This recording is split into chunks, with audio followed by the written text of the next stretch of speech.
When you get the call to investigate a haunted location, one of your main goals is to try and communicate with any spirits that might need help. On rare occasions, the spirits will try to communicate with you. But can spirits communicate with each other?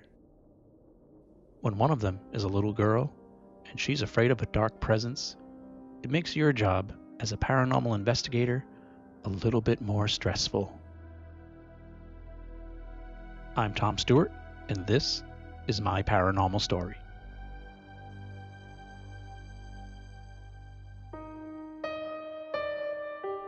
Before I start this episode, I just want to thank you for listening. Remember, if you've bought t-shirts or coffee mugs from my website, myparanormalstory.com, be sure to send me a selfie with your swag so I can post it on Facebook or Instagram. And don't forget, everything you buy on the website helps keep this podcast running. So thank you so much for your support.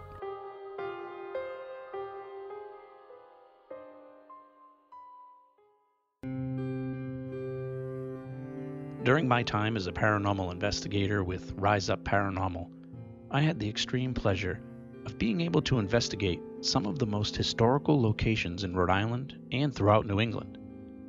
And one of the most interesting was the Paine House Museum in Coventry, Rhode Island.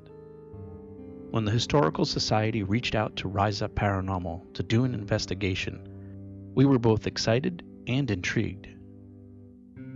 Several people on their staff were reporting paranormal experiences in the old house.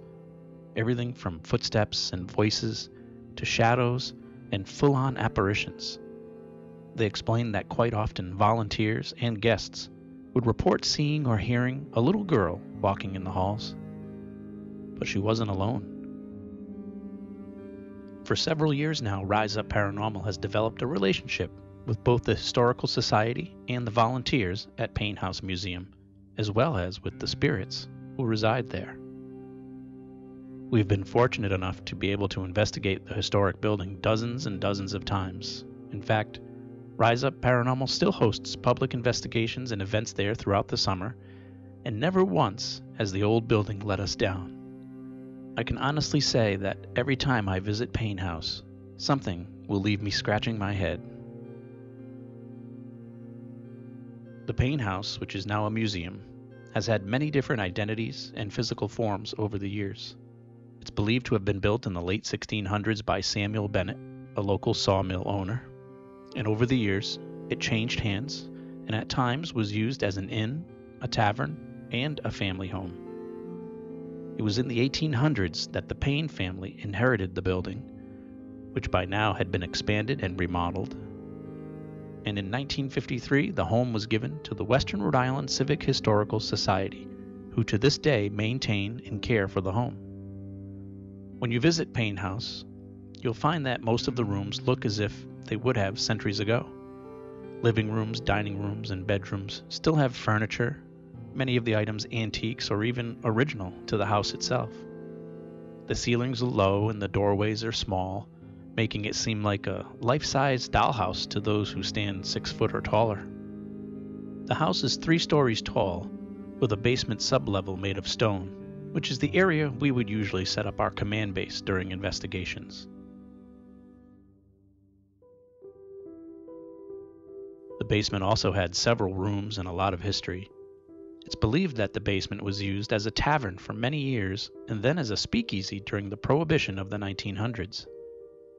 We usually spent most of our time investigating the 2 main floors of the house, but during one night, I decided to wander off to one of the small rooms in the basement. The room had stone walls and a stone floor, and an old heavy wooden door which led into the main part of the basement.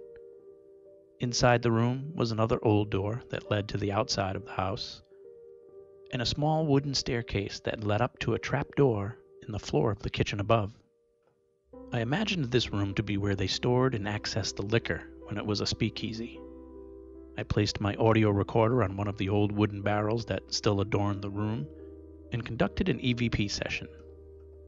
The room was dark and very quiet, and as I asked questions, I found myself whispering for some reason, maybe because of the echo. I asked many questions as I tried to envision in my head what the speakeasy might have looked like. After about 20 minutes or so, I wrapped up my solo investigation, not sure if I had made any contact. Days later, when I reviewed the audio, there was one question that I asked that sparked a response. An EVP, electronic voice phenomena. During investigations, we'll ask questions while recording with a digital audio recorder, hoping that we'll get a response. I had asked, "Did you sell whiskey in here? Scotch?" And in the background, you can hear a male voice say, "Wine." Here's the actual audio clip from that EVP session. "Do you have whiskey in here? Scotch?"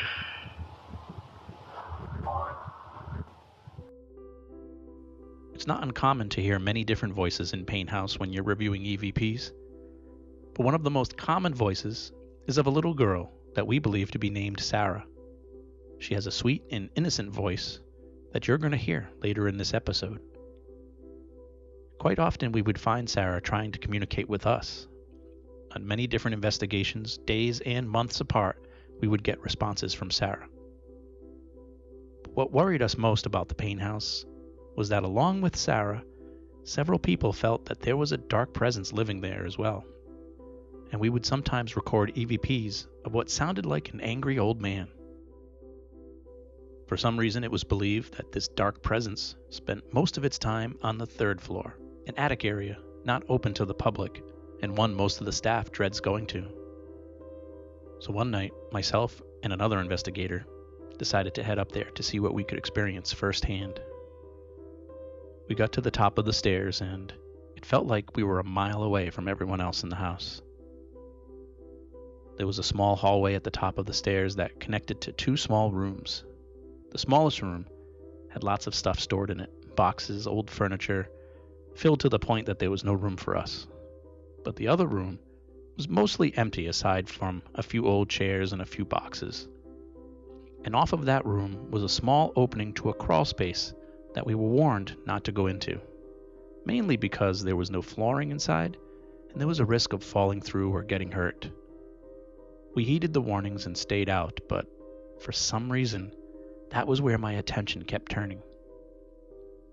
I grabbed one of the chairs and sat right in front of the opening with my audio recorder and just started staring into the dark crawl space. I felt very uneasy up there. I'm not sure if it was because of the height, along with the low ceilings, or if it was just my instincts. I sat in that chair, staring into the dark, asking questions, hoping to get some EVP response on the recorder. Suddenly, we heard a small creaking sound, as if something was moving. I shined the flashlight into the crawl space, but nothing was there. Suddenly, we heard a sound, sort of a growl, or more like an angry grunt. The other investigator had had enough and headed down the stairs, expecting me to be right behind him. But I was frozen in that chair, mesmerized by the sound.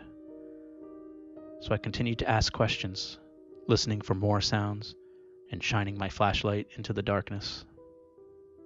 Suddenly I heard a loud bang on the floor to my right. I looked over to see an old hatchet just lying there a few feet away from me on the floor. It had an old rusty blade and sturdy-looking handle, but I could tell it was old. I have no idea why an axe would be in the attic of an old house. Maybe it had been leaning up against the wall and fell over, or maybe not. I took it as a sign that I wasn't welcome and made my way back down the stairs.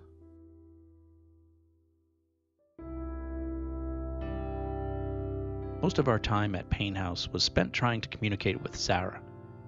After a while, most of us had developed a big brother, big sister mentality towards her, if not a parental one. We would always be trying to make her feel comfortable by putting out things like dolls or toys. We call them trigger objects. It's believed that sometimes placing items that are familiar to an entity can spark a response from them. So one day we set up a ball in the hallway on the second floor. The hallway had several rooms connected to it, one of them being a small classroom where children were at one time homeschooled. Inside were a few kids' desks, a shelf with old books, a small teacher's desk, and even a bell. We set the ball down in the hallway, but it was tough finding that one sweet part of the floor that wasn't slanted so that the ball wouldn't roll. But once we did, we stood in the next room, away from the hallway, and asked if she'd like to play with the ball. And occasionally the ball would slowly move, but it was hard to rule out a breeze or the natural movement of the house causing it to roll. Except for one time, when the ball slowly started rolling down the hallway, and this time suddenly changed direction to the left and rolled right into the schoolroom. Sarah liked talking a lot. We have several recordings of her saying things to us like, "Stay with me" and "Don't go," and other times calling out to her mommy or just the sounds of a little girl singing to herself. One time during an EVP session, one of our female investigators decided to try saying the alphabet with Sarah. The hope was that she probably knew her ABCs, and few kids can resist saying them when asked. When the investigator asked Sarah what letter comes after C, we later learned during audio review that Sarah had quickly and correctly answered us. And I say C, and you say... During our many investigations and communications with Sarah, it was the ones that sounded frightened that concerned us most. Some of the recordings we've collected sound like Sarah is saying things like, "He scares me," and "Help me." From what we can determine, Sarah is aware of at least one other entity in the home, and she doesn't like him. Perhaps it's the same dark presence that others have felt, maybe the one I felt in the attic. But what's most interesting about the whole thing is the idea that spirits might consciously be aware of each other. There's no way of knowing if they knew each other when they were alive, but are spirits able to interact with each other in some other realm that we're not familiar with? Are they capable of creating emotions like fear or angst among each other? Can they become friends or enemies? We spend so much time trying to figure out if spirits are aware of us that we've never stopped to consider if they're aware of each other. One of the most interesting EVPs I've ever heard perhaps helps answer some of those questions. It was a context that I've never heard before in any EVP from any group of investigators, not even on the paranormal TV shows. We believe we captured a recording of a spirit, Sarah, talking to other spirits in the house. We were doing a walkthrough of the Paine house, as we usually do when there are any guests or investigators new to the building. With all the lights on and very little equipment set up, we like to take a quick tour of the house so people can sort of get an idea of the layout and what the rooms look like before we go dark. And as always, Julie, one of Rise Up's finest investigators, was walking with the group, recording the entire trip on her handheld video camera. Julie always has the camera running because you never know what you're going to miss. And while the group of us were walking up the stairs, on the audio from the video camera, in the background, off in the distance, you can hear Sarah's voice informing someone, other spirits we presume, that we were coming. If you listen closely, behind all of our talking and banging around, you can hear the little girl's voice saying, "They're coming, they're coming."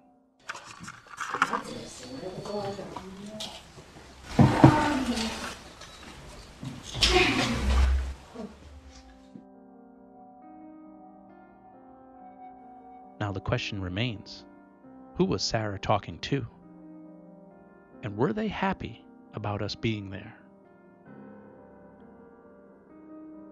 If you'd like to hear all the audio clips from this week's episode, and maybe a bonus one, head over to the latest blog section on the website at myparanormalstory.net. Next week, on Paine House Part 2, I'll tell you about what happened when I brought a skeptic friend into the Paine House, plus a rocking chair that rocked with no one in it, and If I can get Ken DaCosta, the founder of Rise Up Paranormal, to join me, I'll have him talk about the apparition of a little girl he saw and possibly captured on video during an investigation.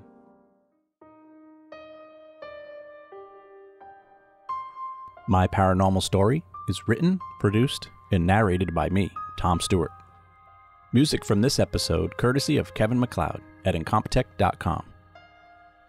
If you enjoy my stories and would like to support the podcast, you can go to buymeacoffee.com/myparanormal or just click on the donate button on my website at myparanormalstory.com.